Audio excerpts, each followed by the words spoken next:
Felicia Gentinen received her bachelor's degree in social work and a master's in gerontology from California State University, Sacramento.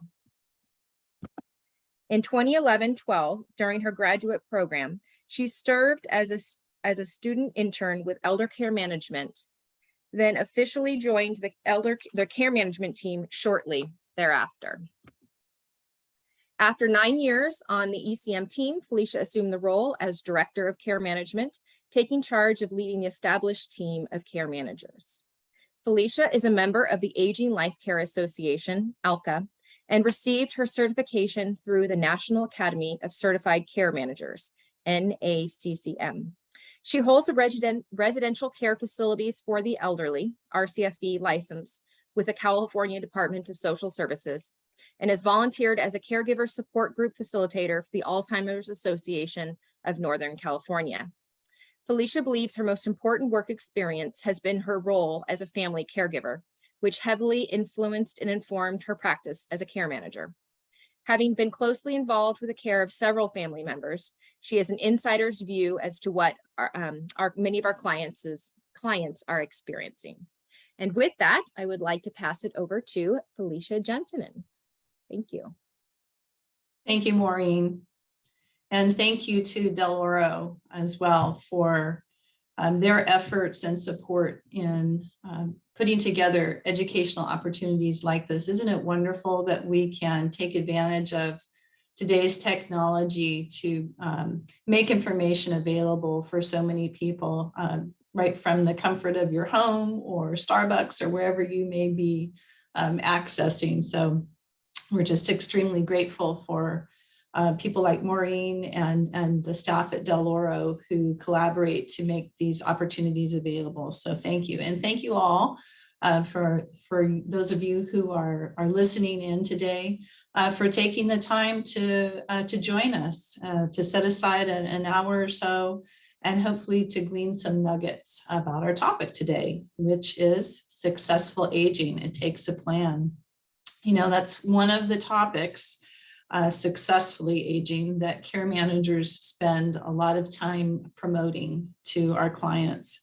And we support that idea of being as prepared as possible, because although we don't know exactly what an individual's trajectory or journey exactly is going to be, what their experience is going to be, and what it's going to look like, there's one thing that we do know. It's coming for all of us. We're all headed that direction. And so the better and more informed we are, the better prepared we're going to be. We've got a little bit of a roadmap for today's discussion. It's going to help guide us as we visit multiple areas of preparedness. Because just like people are multidimensional, so is the aging experience. It's not just about your health. It's not just about where you live. It's not just about how financially prepared you are. It's about all of those things and more. So we're going to touch on those, starting with the importance of your legal documents and what you have in place, and when's the last time you updated them, or have you shared them with important parties.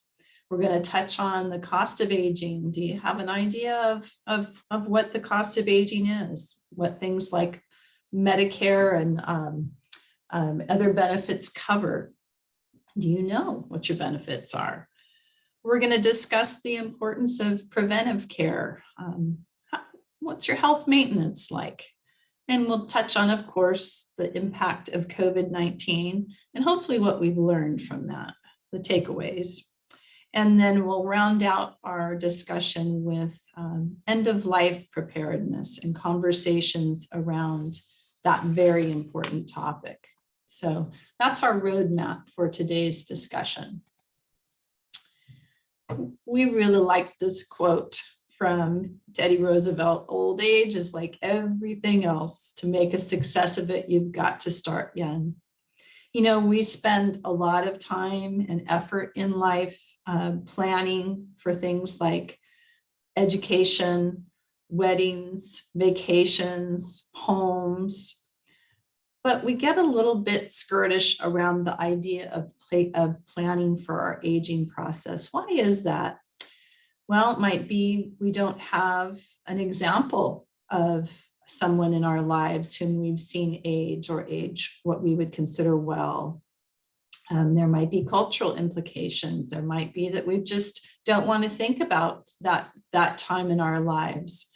But getting some of the nuts and bolts of a plan in order is just for aging is the same as the benefits, the same as planning for any of those other life events that I mentioned.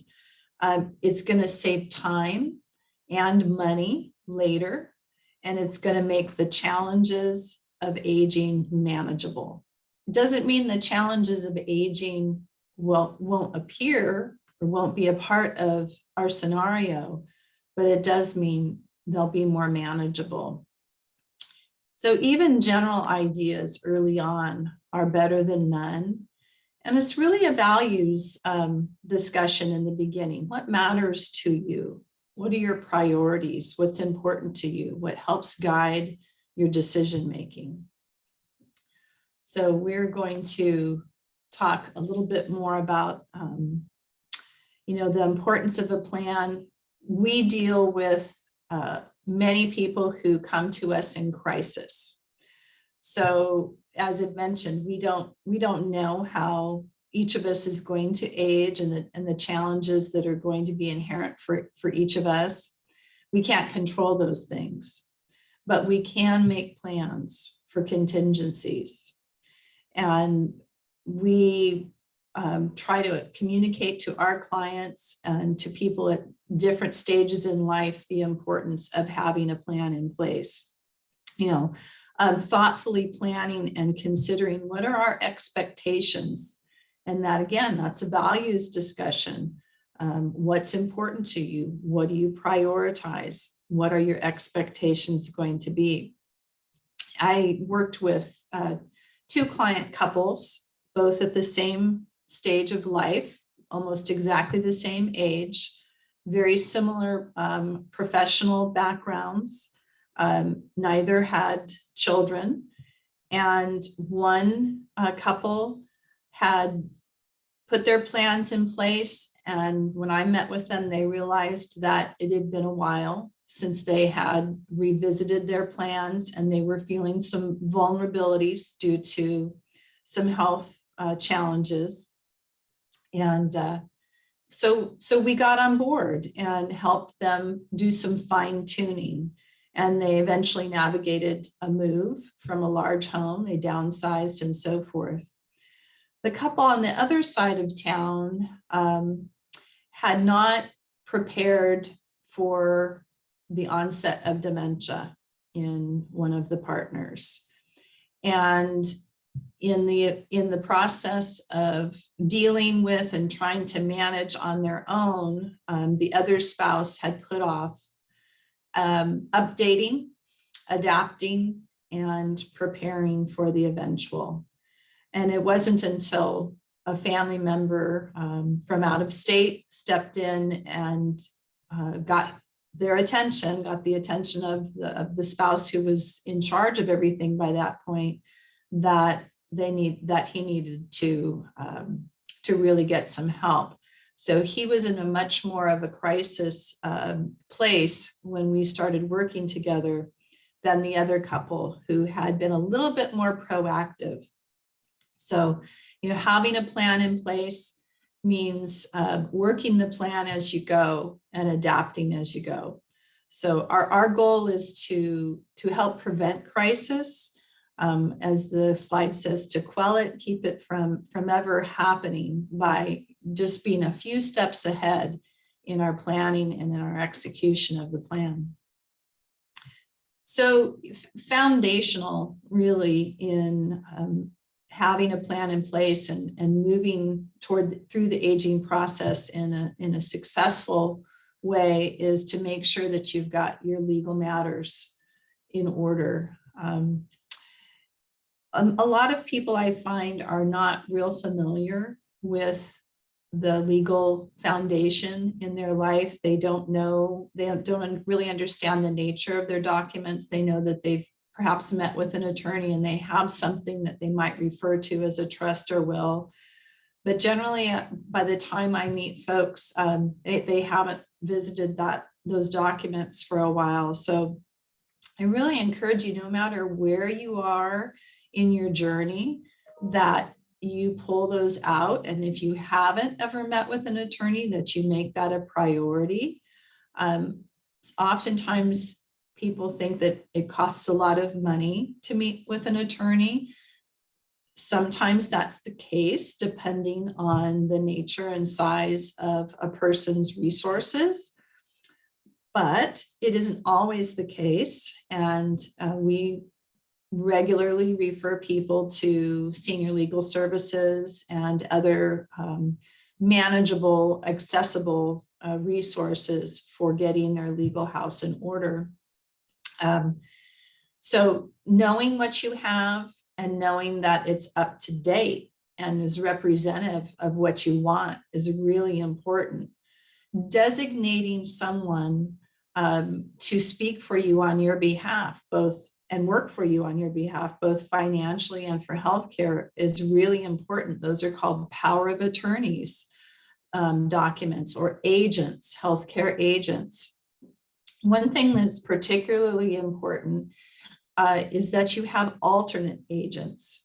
I've met a number of folks over the years who, couples, for example, who named each other as their agent and had no alternate agent. And that's not a realistic plan. It doesn't set you up for success. So always make sure you have an alternate agent, an alternate decision maker, in case capacity, health-wise or cognitively, becomes an issue for one or the other, and they're not able to be a decision maker for you. Understanding the difference between documents is again vitally important. There are multiple layers of legal documents. Again, one stipulating who will act on your behalf financially, who can have access to paying bills for you and so forth. The other is a healthcare directive called an advanced healthcare directive. And that's going to be a guiding document both for your power of attorney for healthcare and for physicians who would be administering treatment for you in the future.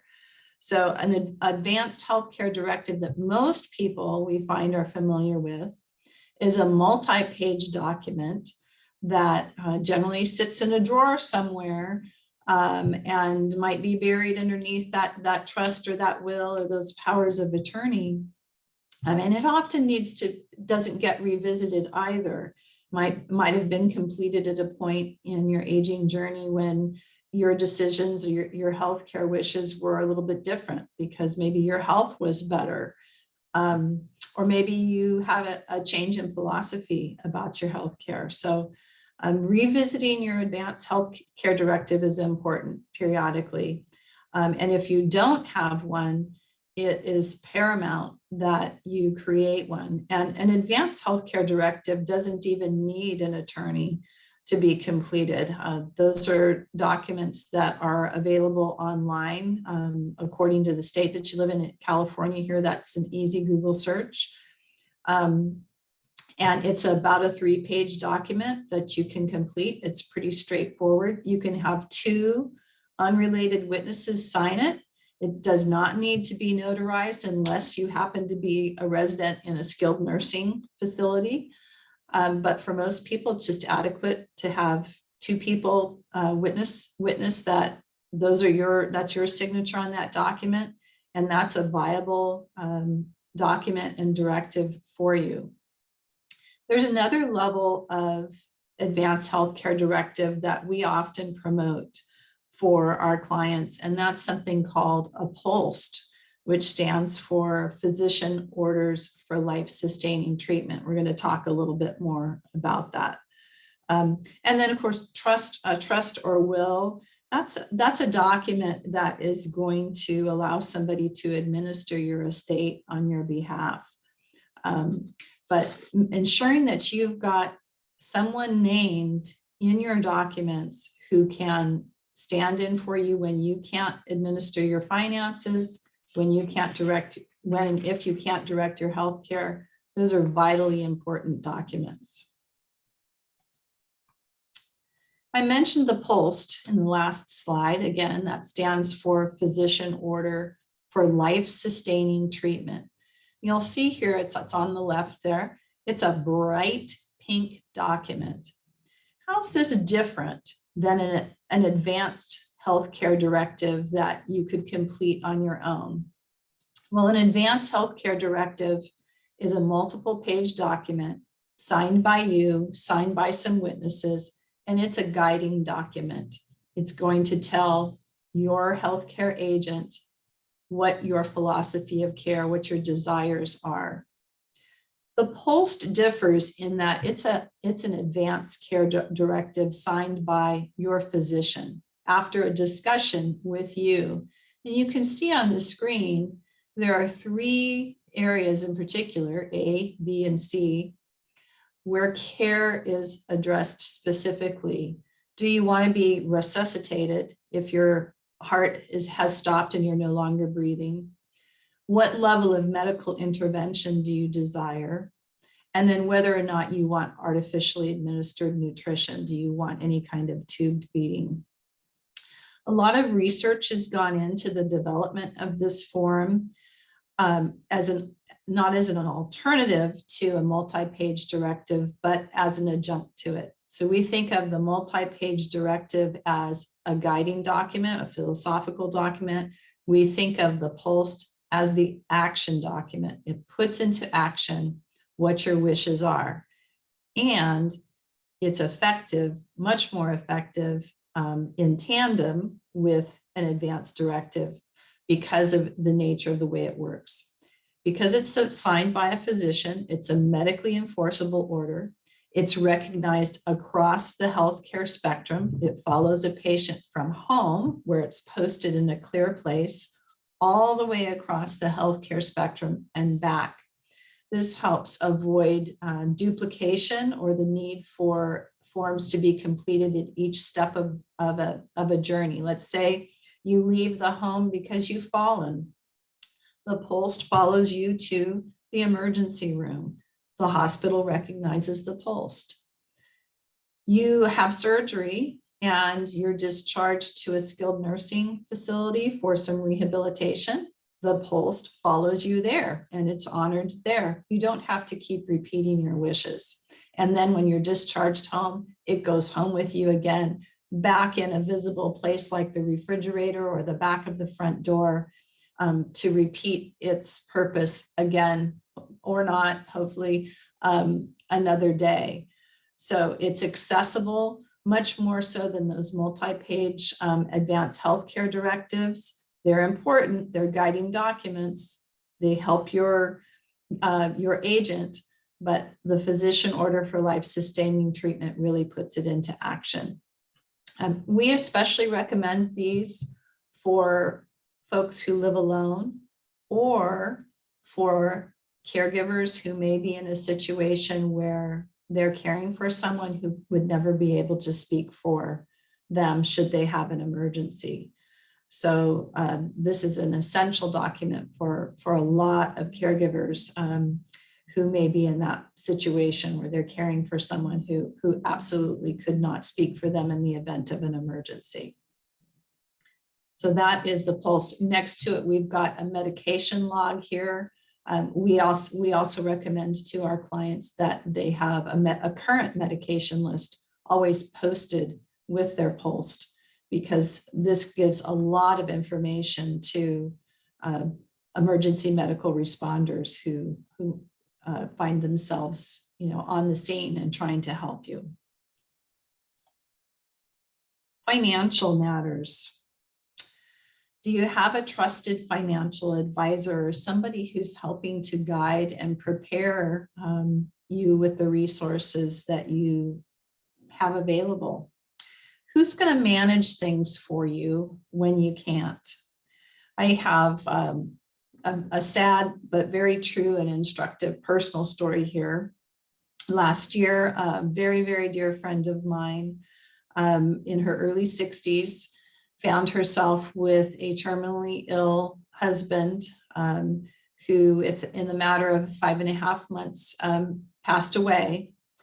And at the beginning of his illness, one of her foremost fears and concerns was that he had always handled paying the bills, managing their finances. They'd done very well, very hardworking couple, but he had really given her the liberty of not having to worry about anything.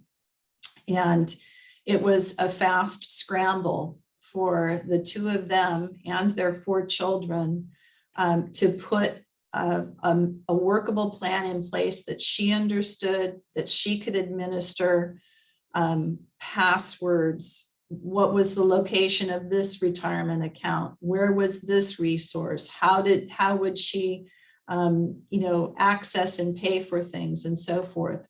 So it was a strenuous, stressful time. And she has used that as an example herself in talking to other friends now her own age and beyond of don't wait.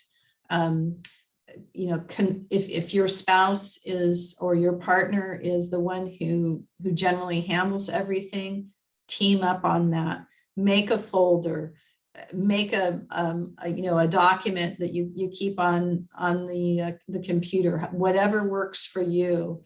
If you don't have somebody to partner with in that's definitely a time to link up with a financial person, a fiduciary or otherwise, who can step in for you when you can't.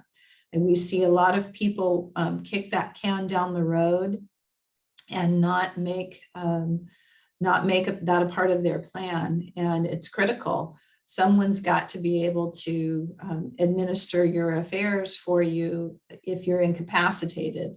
The last thing you want is for resources to not be accessible when you need them.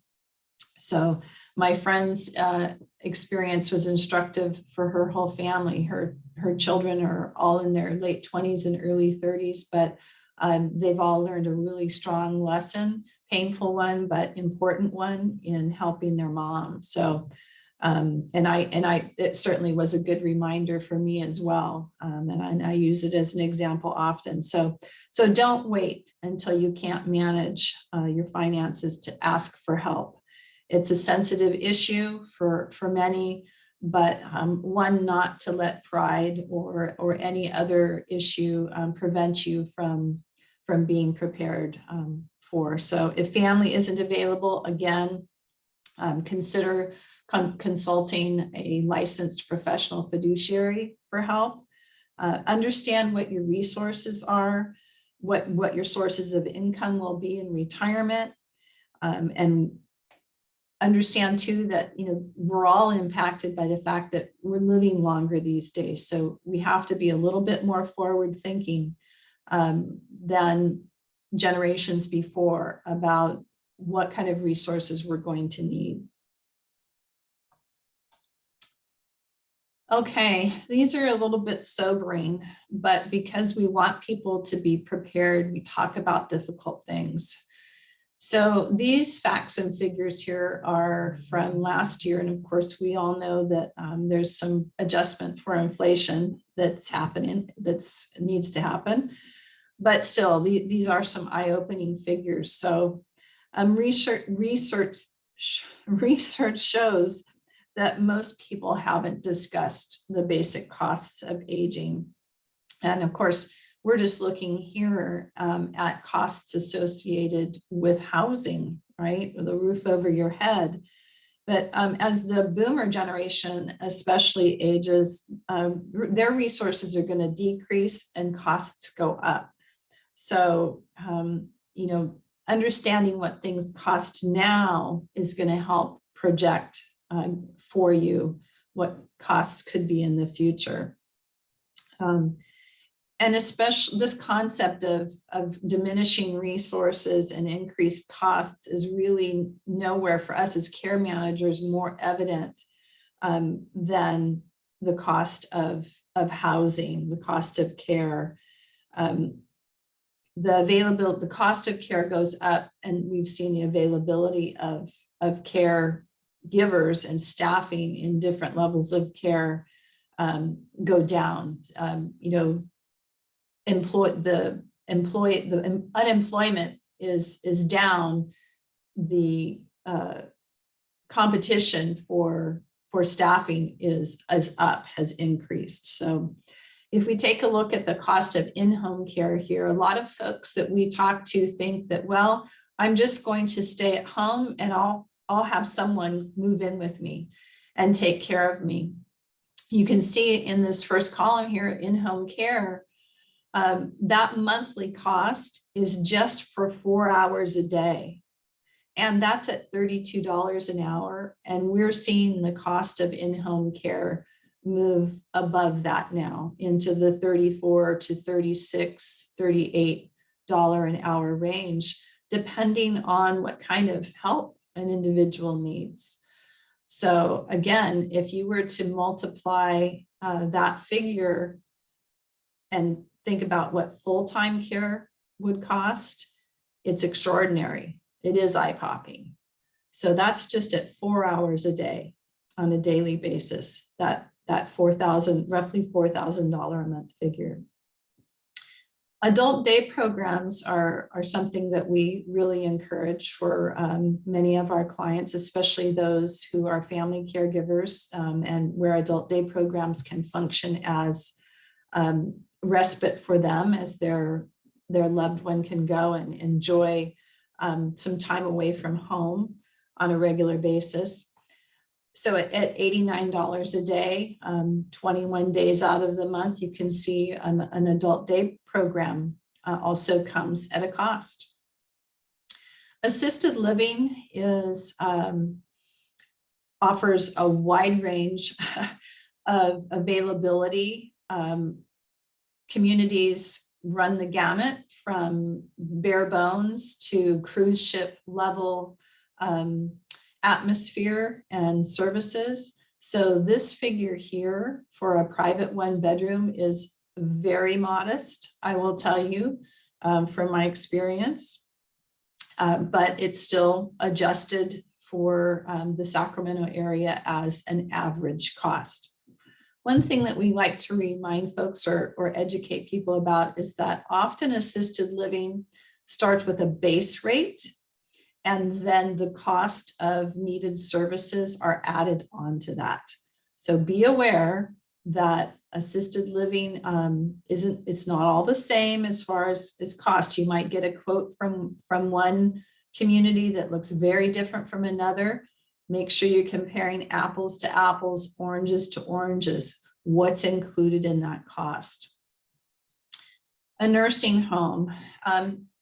Nursing home is not a place that anyone ever wants to end up having as their permanent home, but understanding what the cost of that level of care could be, especially for someone who has multiple chronic and complex health issues, it's important to understand what that level of care could cost. Often we find that clients who have progressed to this level of care become a part of the Medi-Cal delivery system and become long-term care residents. But it's still important to understand that this cost of care is not just automatically assumed by Medicare or private insurance. There is an allowance for that built in, but it's a minimum number of days per year. So important to understand that. One level of care that is not on here, would fall under the assisted living realm, is memory care.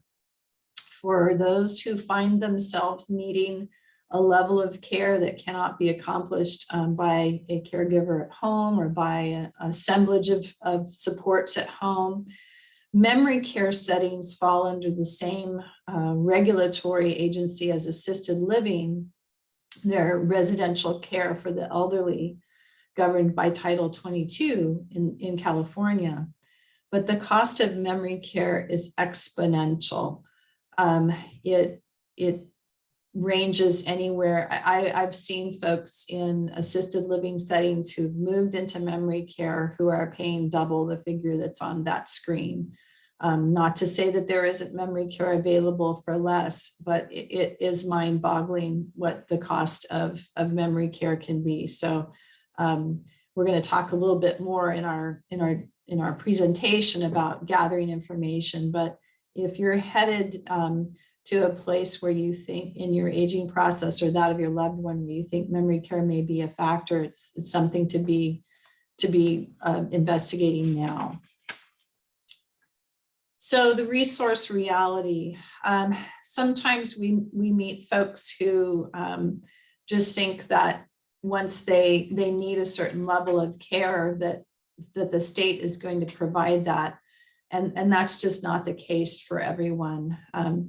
The first 3 programs there at the top of the screen are all income qualified programs. That means they're restricted to people with pretty low income or resources that have dwindled to a certain extent. The Veterans Aid and Attendance Program is a wonderful supplement for those who qualify for it, but it is still limited in scope.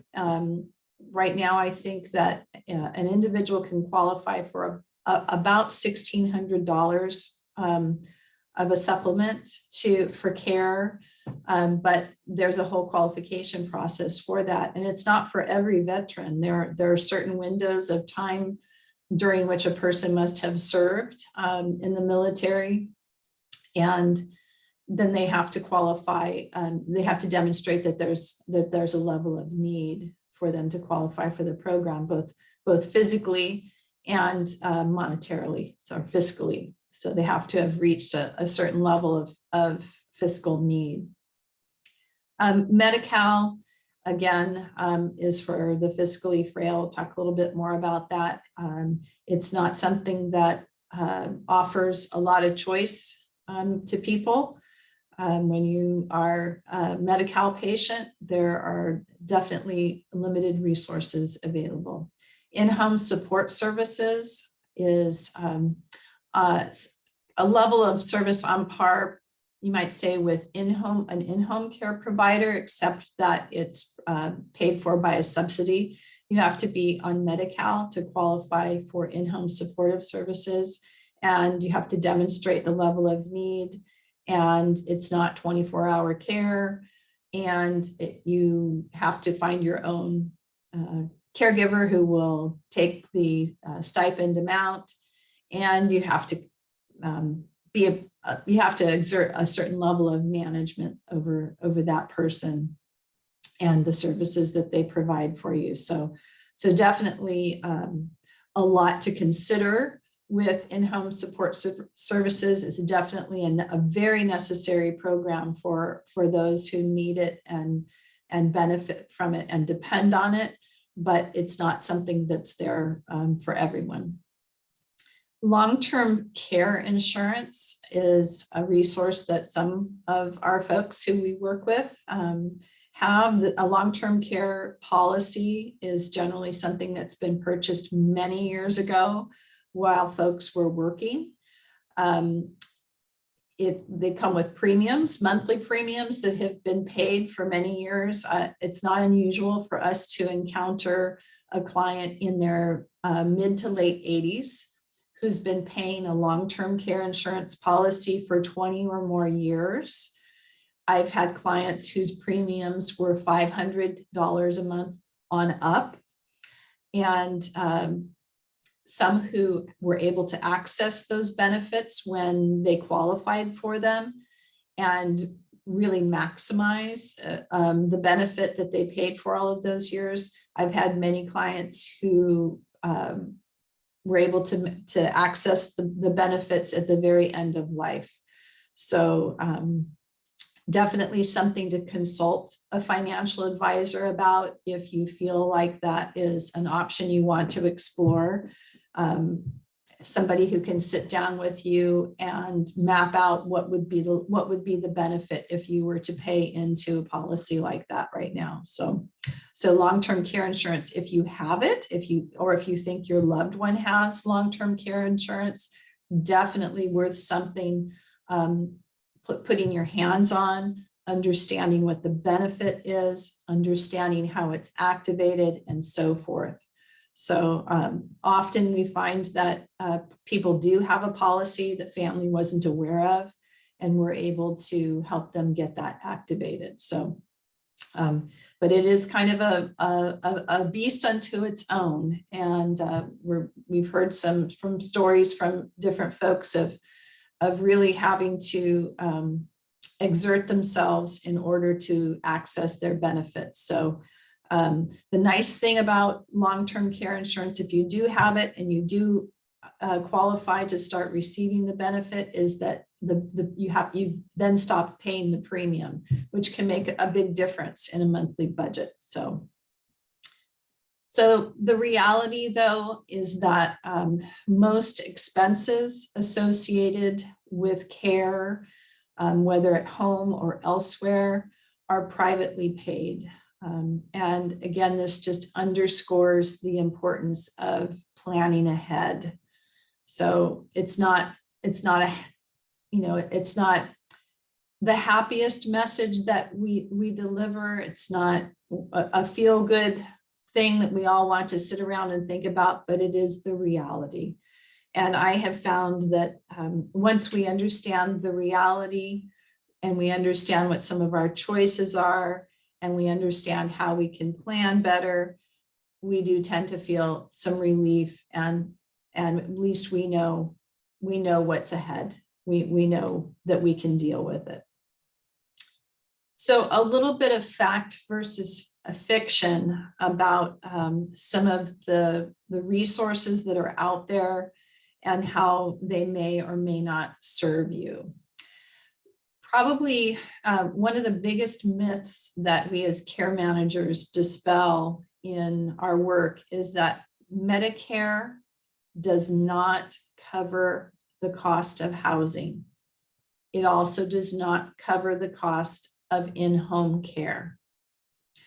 And it's again, it's not a happy message to deliver to someone who put all of their eggs in that basket, thinking that, well, once I'm on Medicare, I've got it made, and I'll just have somebody move into the house and take care of me. Medicare does not cover that. And Medicare does not cover housing costs away from home either, does not cover assisted living. So Medi-Cal, for those, again, who are very fiscally frail, understand what it means to be on Medi-Cal. If someone has counseled you to head that direction, understand what it means in terms of healthcare and housing, and that it may not be the best fallback to aspire to, as in protecting your assets versus relying on your own resources. Certainly for some, that is the fallback. That does become the eventuality. But we tend to encourage our clients, if they have resources, if they've worked hard to prepare for these later years in their life, that they utilize the resources that they have and worry less about leaving inheritance or preserving something for those who will be left behind, to think first about utilizing their resources for their care and for their needs. Oftentimes when we begin to understand the limitations of what Medi-Cal provides, that becomes easier to grasp. And families need to understand that as well. In-home care, we looked at that a few slides ago. It's an expensive route as care needs increase, and that few hours a day isn't a reality anymore. But we also need to understand the limitations of in-home care. In-home care is not, if you contract with an in-home care provider, someone to come in and help you with meal preparation or bathing or dressing, maybe a few transportation or errand needs and so forth. That is care that's directed toward what we refer to as activities of daily living. And that's exactly what in-home care providers are about. That's what they're restricted to. From a legal perspective, regulation does not permit them to do anything medically oriented. So they can't do a diabetic injection. They can't administer an IV. They can't do wound care. They actually are not even supposed to clip your toenails. That's supposed to be done by a clinician. They can file your fingernails, and they can help you with personal care, but they can't do anything medically oriented. So when we begin to understand what the parameters are of what's available to us, what the cost is, what the accessibility is, and so forth, and can it meet our expectations, then we can begin to ask ourselves, is home a realistic place to age in place? Is home going to be the best place for me? So then we begin to look at what does independent and assisted living look like? Because at some point, if you've been paying for in-home care, you're going to hit a place where, financially speaking, moving to a community setting is going to be more financially viable. And not for everybody. Some people have the resources to make whatever choice they want, but most people don't. So understanding what's the difference between independent and assisted living. Independent living, there are wonderful communities out there for those who find themselves not wanting to maybe be isolated at home, or they just don't want to do the cooking anymore. But independent living, very limited support in independent living settings. Wonderful meals in many of them, again, and a little bit of housekeeping and access to some fun activities and social opportunities, but no support with those activities of daily living, like I mentioned earlier, with the bathing, dressing, medication management, and so forth. So assisted living, on the other hand, caters to those needs.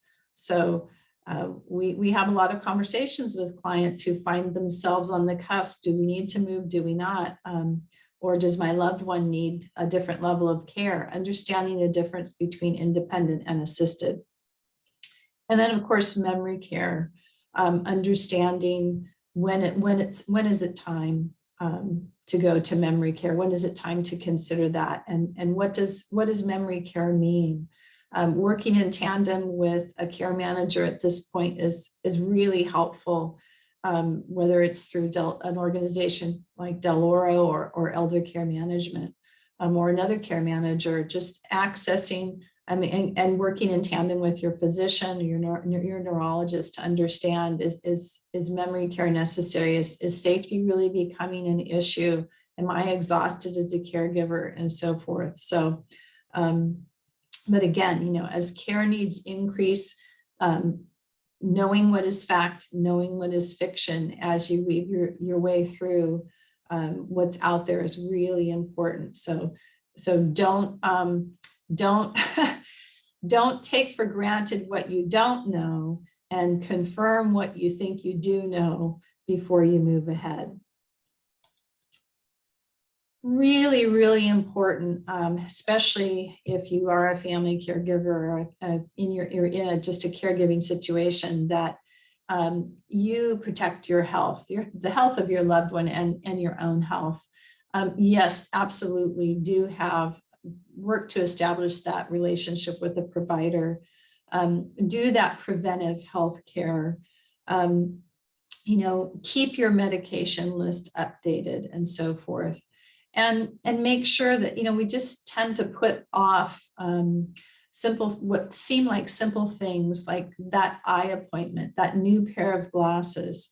But sometimes what happens when we go in for that new pair of glasses is we get that visual screening, and whoa, we find out, oh, we've got a little bit of a cataract forming there. Cut those things off at the pass. So that's prevention and planning at its best, right? Is finding out early on in the process. Same with the hearing. Studies show the long-term impact on our cognitive health when we don't pay attention to our hearing. If our hearing is impaired, our brain is not getting all of the stimulation that it's wired to receive, and it starts shutting things off and out because it's just not getting the information that it needs.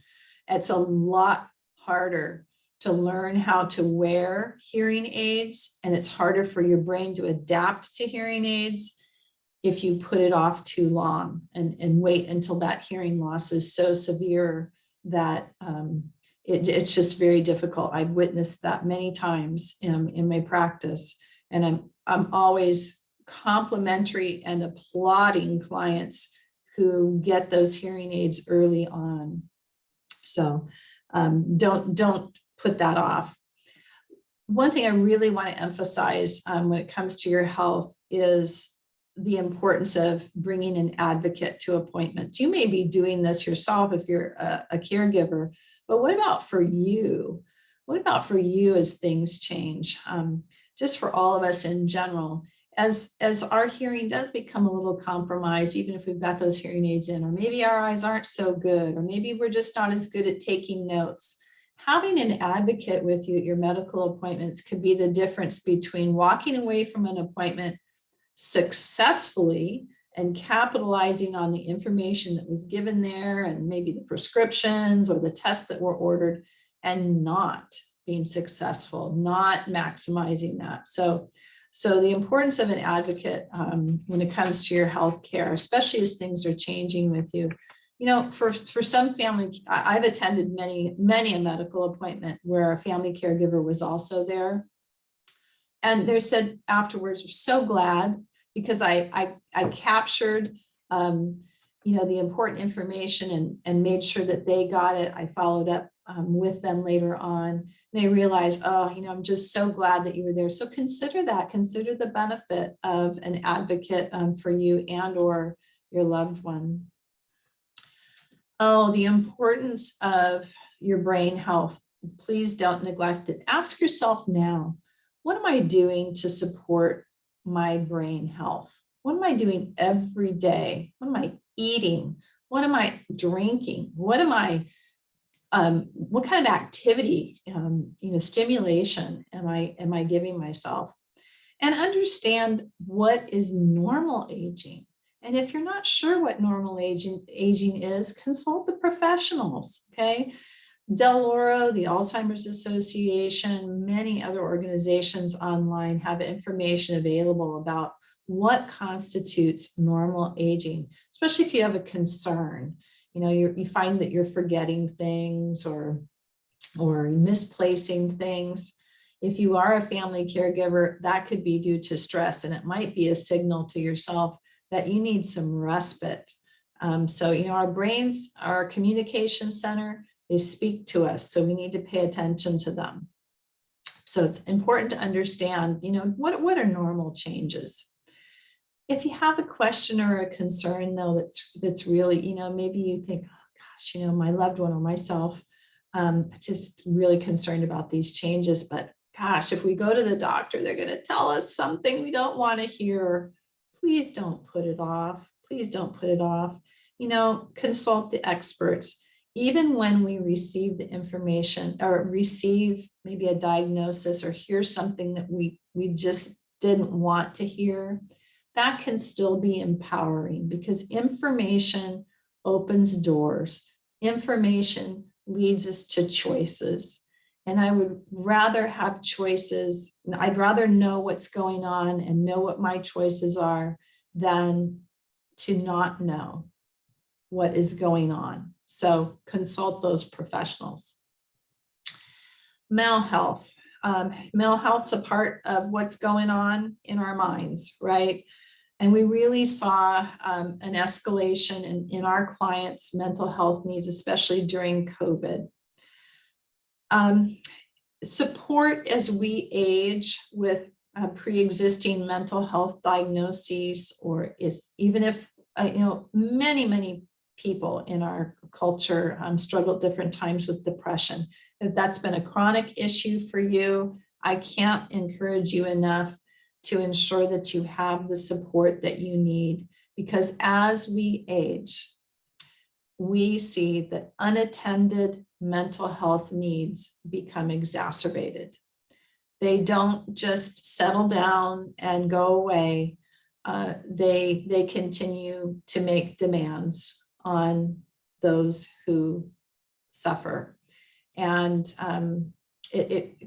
aging complicates pre-existing mental health issues. So depression is something that I see regularly in clients. And after I get to know them for a while, it comes out, well, this is something that I've struggled with for a long time. And then they'll admit, no, I never really got any help, or I did once, and I was taking some medication, or I was getting some counseling, but then things seemed to get better, and I stopped. So, asking for help is a sign of strength. Beefing up your support systems is really critical. So paying attention to mental health needs is so important. And I think, a part of our physical health, our cognitive health, when we have expectations that if we have a partner or spouse and we're aging, that we're going to sort of age in symmetry. It's one of those myths that unfortunately most people find is a myth. It just doesn't exist. My husband and I, we enjoy tandem kayaking. And so my husband always sits in the back because he controls the rudder. I've never figured out how to do it. And right now we kayak and we're in sync. We're in sync. But if something were to happen to one of us, I broke my arm or he broke his wrist or whatever, we would not be able to paddle in sync, and our kayak would not go forward. It would go in circles, right? We would not be effective anymore. So we would not be in symmetry, and aging's like that. So part of the expectations that I want you to think about and visit as you explore what your values are that are going to guide your decisions is, to embrace that we're not going to age in symmetry. And so we're going to go like this. Some days my needs may be greater than yours, or all days my needs may be greater than yours. So just bear that in mind as you're contemplating your plans, you're thinking about what you need to do, you're getting ready. We like to encourage our clients to create their own kind of personal toolkit, and according to your needs, and to be proactive. That's really what planning is being proactive. So your toolkit is going to be customized to you. Right. So take a look at where you are now. What's your home environment like? Do you need to have somebody come do an objective safety check? And maybe because we don't tend to see things that we're real familiar with in our own environment. Is your home a place that could be made age safe with just a few minor adjustments? Or are there major changes? I can't tell you how many homes I go into, and there are sunken living rooms that present a fall risk, or there are showers with 6-inch steps that need to be navigated. We had a client once who his only showering option in the home was a very beautiful and very aesthetic but treacherous shower that involved multiple steps to get down into, was completely tiled with sharp edges. And he did eventually sustain a fall in there that sent him to the hospital. So, things that we find appealing at one stage in our life may not be the safest for us later on. Sometimes homes can be easily modified with, safety bars, a cutout in a tub or a very minor remodel. Balancing the cost and benefit of that is something you want to talk about in advance. What might we need? What might I need to do in order to make this environment safe for me as I age? And is that realistic? Again, aligning your expectations with the costs and going back to that cost slide, and understanding, you know, is this in alignment with not only my expectations, but my resources? Take a look at some communities and facilities, not because you're going to move there tomorrow or next week or even next year, but just so you're familiar. If you're caring for a loved one, though, who may eventually need a higher level of care, do that in advance. Familiarize yourself with what's out there and what's available and what that looks like. I find that I often do this with clients because they're scared. They have a perception based on maybe an experience or a stereotype about what care away from home or outside of the home looks like. And it's an opportunity to educate themselves. And it can alleviate a lot of stress, especially when it comes to thinking ahead and making a plan that you're going to put in, that you could put into place and feel good about later on. So tour those communities, talk to in-home care providers. Maybe you're not ready now, but at least you have talked to and interviewed a few agencies, and they are familiar with you, so that if you ever do need them on short notice, they've got your information in their system, and it's going to be a much smoother process. Talk to the experts. So, you know, if you're attending this informational opportunity today, chances are you may have already accessed one of these, certainly Del Oro Caregiver Resource Center. But, you know, these organizations are out there to educate and support all of us, depending on what our need is. So access them, ask them about, you know, other organizations or resources that they have experience with, and add that information to your toolkit, you know, according to what your needs are, what you're living with right now, what your resources are. And then same goes for senior centers and adult day programs.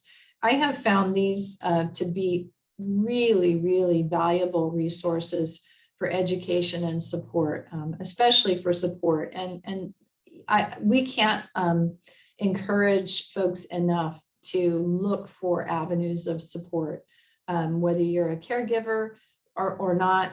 But as you are aging, look for avenues of support, because there are challenges around the corner. And when you can link arms with folks who are walking that journey themselves, they become avenues of information for you as well. So reach out and investigate what's in your community, and talk to people, and just know that there's extreme value in that, and keep that information together so that you can access it later on. You know, we all, we're kind of tired of hearing about COVID-19, but we can say that it was a wake-up call for all of us, with its implications and its impact. And so what can we do? What can we take from this experience and learn from it? And I would say, if anything, that you have, you know, your important documents, especially your healthcare directives and your medication lists always at hand. Have an emergency contact list at hand. Have a little backup plan in place. You know, if you go down, and it may not be from COVID anymore, but it might be from a fall, a little car accident, whatever, all these things that can just interrupt our lives, right?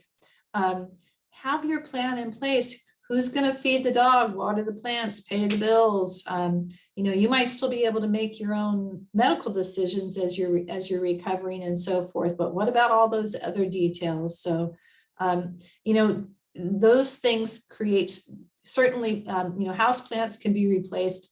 Pups and kitties can't, But, you know, could somebody have a way to get into your house? Do you have an emergency medical device that you can trigger if you need help?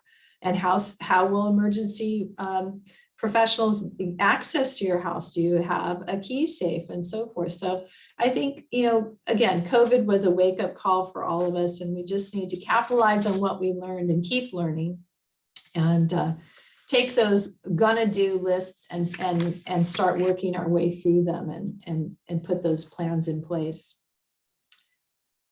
You know, when it comes to planning for successful aging, we often we don't want to think about you know, our demise, our death, the end of our life, but oh, what an important element of planning for successful aging is, because we all want to finish strong. And finishing strong means having conversations. It means talking about what you want. It means taking that advanced care directive, an advanced healthcare directive conversation to the next level.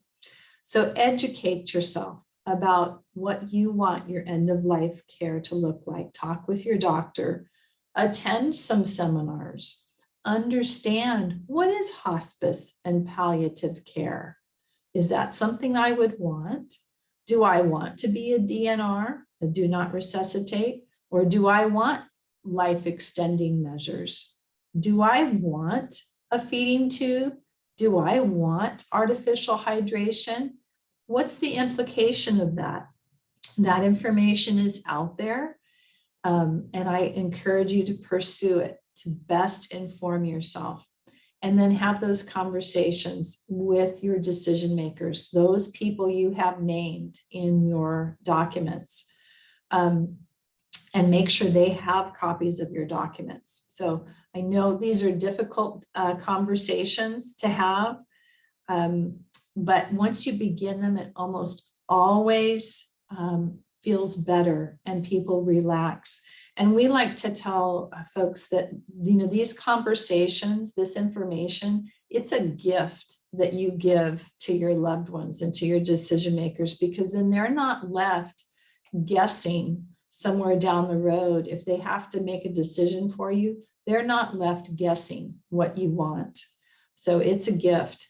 We've got some resources listed here on the slide that can help guide conversations, that can help you document what your wishes are, and follow through, especially not just what kind of care you want, but make those final arrangements. I walk with clients pretty regularly through making those final arrangements. And I've had some say, gosh, I thought my family would take care of this. And then I've had them say afterwards, I'm so glad I did that. I'm so glad I did. It wasn't nice at the time. It wasn't great talking about, you know, what I want, but I'm so glad I took care of that. So it really can be empowering. End of life conversations, so important. Finish strong, follow through. Don't be deterred from having those difficult conversations. They're oh so important. We're going to wrap up and kind of move to questions in a moment or two, but I want to conclude with this really wonderful quote. You know, everything that has a beginning has an ending. Make peace with that, and all will be well. We all know that our time here is limited. We want to make the most of it. So embracing the perspective that is presented here helps us make the most of the time that we are given. And it's really a privilege to help families with conversations and processes to help them prepare for a successful aging experience. And I hope that each of you can take some nuggets away from today's presentation. And I think now that we'll kind of open it up to some questions and hopefully some answers. Thank you, Felicia. A lot of great information shared there. Really appreciate you giving us those nuggets to think about as we move forward in planning for our future. A few questions that did come through. The first question was, where can I get a PULSE form and the medication list that was shared on the screen? So your physician should have a PULSE form available. They also are available through the Coalition for Compassionate Care, which can be accessed online. And I do think that there is a downloadable version through the Coalition for Compassionate Care. Elder Care Management also carries those, and maybe we could make some of those available at the Del Oro office if they don't have any. Wonderful. And in terms of the medication list, that is part. Yeah, the medication list, that was an example. If you want, even just creating your own medication list, and I don't know, Maureen, if that's something that we could make available or not. But even just creating your own with the name of the medication, the dosage, and how often you take it, is that level of information right there is, you'll have paramedics just praising you for having that available. That makes such a difference in their ability to administer good care. Yes, and that medication list form that was shared on the presentation is part of our elder care management toolkit that we created, my personal toolkit that we share with individuals through our navigating emergency room and hospital visits presentation. And that is a document that I'm happy to email to you if someone is interested in having that toolkit as well as that medication list. And you can just email the email address here on the screen, and I can send that to you. Thank you, Maureen. Another question that came in: what if we realize that it's time for a move? How do I know what community is going to be the best fit for my loved one? Really good question. So you're going to want to visit multiple communities. You may want to consider linking up with a care manager or a placement specialist who can help you navigate that, because not all communities are the same. So you're going to really want to think about what kind of care is your loved one needing at home, and is that community going to be able to meet that level of care? So don't walk that journey alone. Link arms with somebody who can assist you there. Again, either a care manager and or a placement specialist. Thank you. Another question that came through: how do you recommend keeping up with the moving target that is the medication list? Really good question. So I would recommend, if you're able to access a computer, if you've got a little bit of computer skill, to keep a master on there that you can keep updated and print. I know, keeping those updated can be cumbersome, especially when there are a lot of medications on board. So you're right, it is a moving target. If you can do an electronic version that you're keeping regularly updated, and then that you can print, maybe you print it, after each doctor's visit or something like that. Whatever your routine seems to dictate, but keeping an electronic version is probably the best bet. Wonderful. Another question just came through the chat: what is the best way to find a care manager? Well, I think our elder care management information is up there on the screen. I would be happy to talk with anyone. We do offer a free phone consultation for anybody who's interested in exploring what exactly our services look like and if our services will meet their needs. Wonderful. Thank you very much. And we do have a presentation. Elder Care Management does have a presentation coming up in September about Care Management 101, the value of aging life care management. And so if anyone's interested in learning more about care management just as an overall support system, and then get into more information about elder care management, you can join us for that presentation as well. And you can find that information on our website, which you see here on the screen, and it's also on our Facebook page. And with that, thank you again, Felicia, for this wonderful information. Thank you, Del Oro Caregiver Resource Center and Simone for helping us bring this to the community. Some brief information, as mentioned by Felicia, about elder care management. As you can see here, Elder Care Management is locally owned and serves the greater Sacramento area. We have 8 care managers that support clients in the area, and we can help support someone who's living at home, in assisted living, independent living, memory care, skilled nursing in a hospital setting, and through the end of life. And care managers can assess a client's living situation, provide a written care plan that the family can then execute if they are available to. We can attend medical appointments and help advocate for a client there, as well as being 24/7 emergency support for our clients. So if that means showing up at the emergency room at 2 a.m. on a Saturday morning, one of our care managers will be there to help advocate for them. Services are based on an hourly rate, and the initial phone conversations are always free. I recommend you look into our website, www.eldercm.com, to get more information about our services. And lastly, I did not mention the medication management, which can be an added service. If someone brings in-home care, they are not able to help with that medication management. So the services of elder care management can be an added on benefit if need be.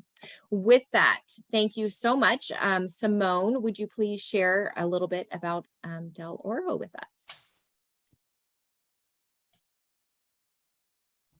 Hi, everyone. Thank you again, Felicia, for a wonderful presentation. I was definitely taking notes for myself, and just things to remember to share with our clients. I am going to take just a few minutes to talk about Del Oro. For those of you still on the call, I do want to remind you that as you're exiting, there will be a short survey, feedback survey. We'd really appreciate if you take the time to fill that out. Let us know, what your experience was like in today's program, and what kinds of education you are looking to receive going forward. Del Oro Caregiver Resource Center is one of 11 caregiver resource centers across the state of California, and we happen to serve California's Gold Country counties, basically the greater Sacramento region. And you can see on the screen the 13 counties that comprise our service territory. We're located in Sacramento County, based out of Citrus Heights, California. And our mission is to improve the well-being of family caregivers and provide support throughout the process. And we do this by offering a suite of services and supports.